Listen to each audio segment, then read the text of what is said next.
start. Ready? Okay. Today I would like to talk to you about how to be successful at taking online classes.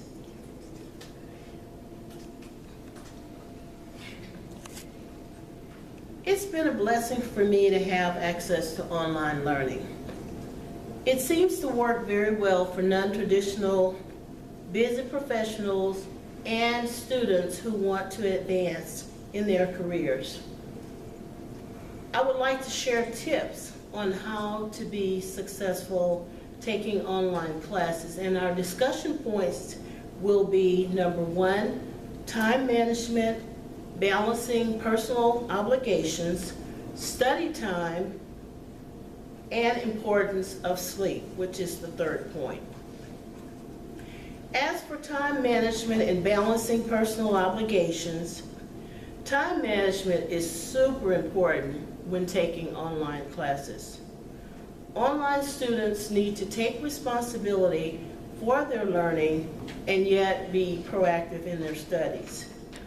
Online classes seem to be easier to balance for those who have personal responsibilities and obligations.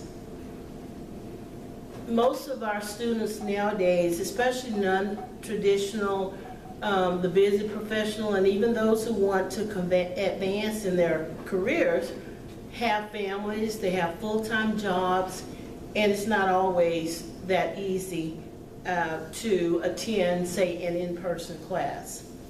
But if I could give you some words of wisdom, it would be, when you know that you're planning to take a class, to start a couple weeks before the semester began and start preparing. For instance, usually I start looking for books, and Amazon is an excellent place to get books. The next point that I would like to make is about study time.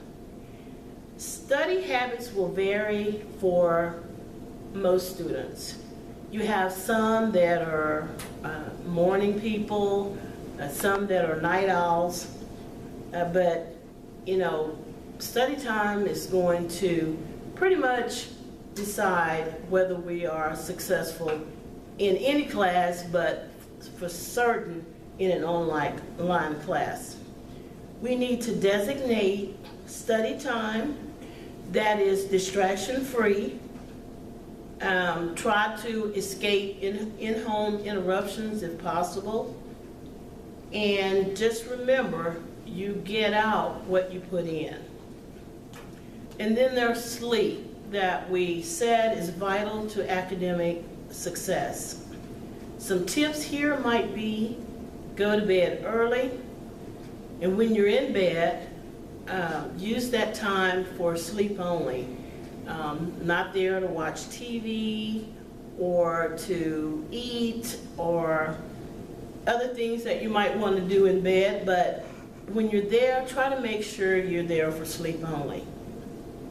And then watch the caffeine, because it does affect some of us. And you know, this is really about getting a good night's sleep.